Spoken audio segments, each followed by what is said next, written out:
มื้อนี้พาพ่อแม่ไปเที่ยวเมืองหลวงเนาะไปนอนคืนหนึ่งจุดประสงค์นะก็คือพาขี่รถไฟซื่อๆเนาะบ่ได้ไปเที่ยวทางหลายๆมื้อก็กลับแล้วให้เบิ่งบรรยากาศภายในสถานีอันนี้ภูมิของเดินทาง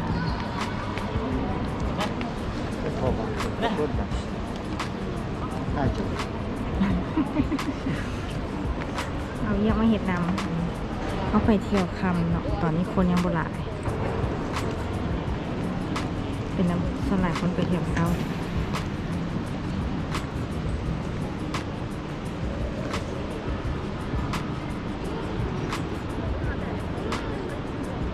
อันนี้อ้อม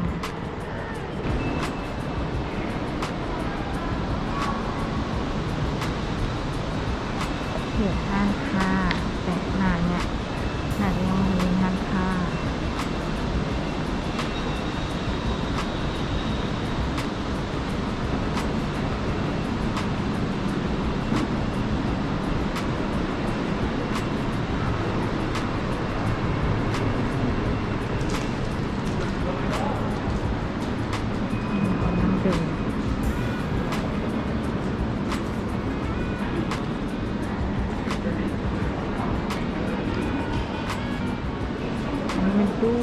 ตู้แม่กลิ่นติ๊ก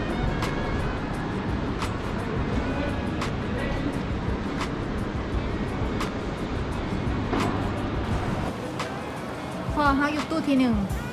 เห็นเลขบ่เลขตู้อยู่สองคนมาเล่นไม่เห็นเลขตู้เลยเป็นชุดเลยเนาะพวกนี้แบบพวกนี้โอ้ไปยังไง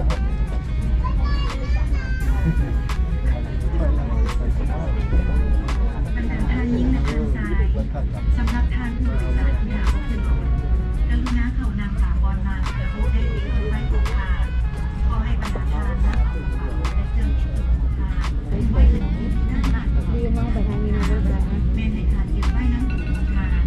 เพื่อหลีกเลี่ยงการลุกเนี่ยที่จะส่งผลกระทบเป็นในเมื่อของทานแม่ในทานเก็บไว้น้ำถุงของทานเพื่อหลีกเลี่ยงการลุกเนี่ยที่จะส่งผลกระทบเป็นในเมื่อของทาน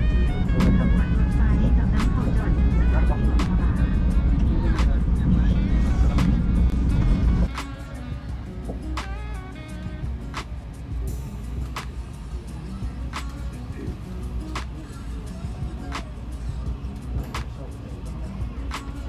บรรดาทางนี้ทางซ้ายสำหรับทางผู้โดยสารที่หากว่าขึ้นรถกรุณาเข้านำฝาบอลมาและผู้ได้ติดไว้ของทางขอให้บรรดาทางนำเอากระเป๋าและเครื่องติดตัวของทางไว้ในใต้เก็บเงี่ยงเครือสำหรับกระเป๋าเดินทางที่มีขนาดใหญ่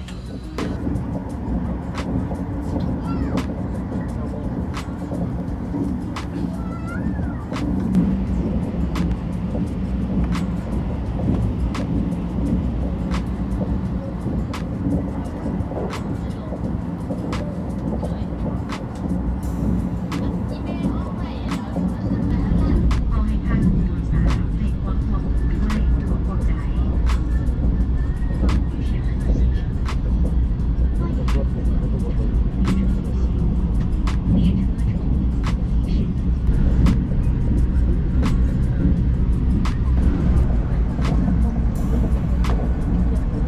เป็นไงบ่เมื่อยดิ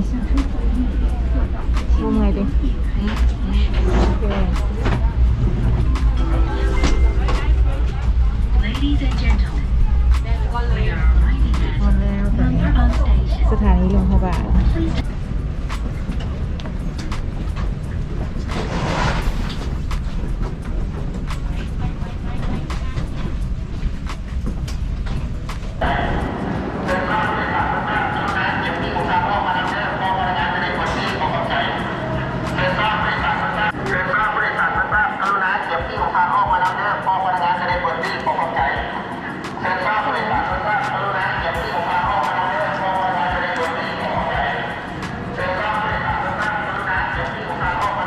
ยึดชายหูดกันหน้าสถานีก่อนพอ ก่อนบอก ไงเติบเนาะ เด้ไป ไปซื้อยัง อย่าให้ โอ้ ซื้อนะ เครื่องเต็มบ้านนั่นน่ะ มาเถอะเลย เอามาให้ ซื้อ ล้านสายล้านเฉยนุ่งไปได้ตอนจอพุ่นวะ จะพาไปเปิดที่ว่าสถานีรถไฟ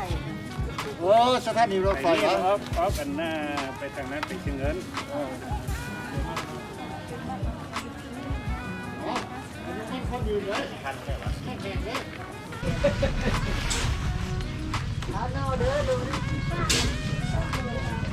มา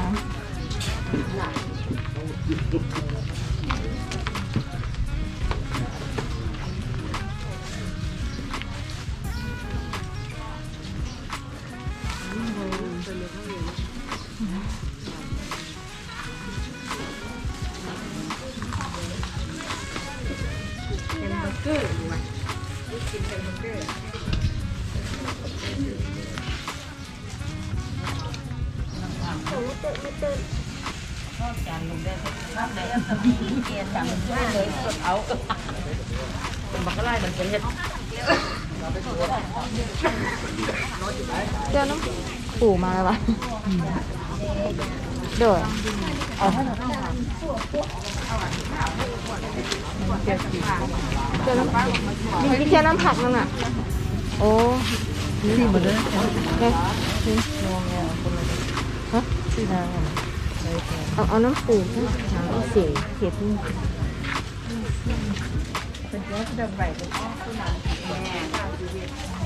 ดอกอะไรอย่างดอกอย่าง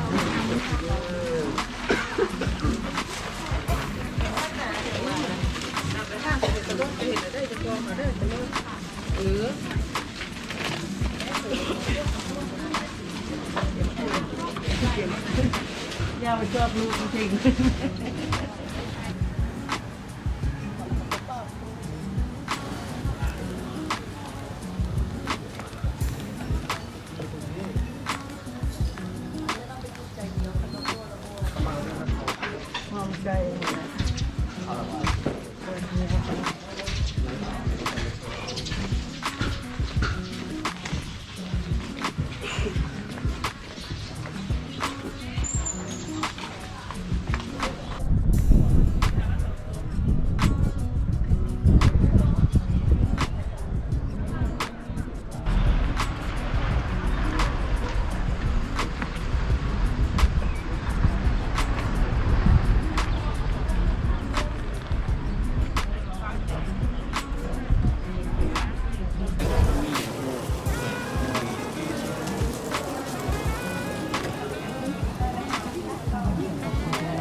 เมื่อยหรอแม่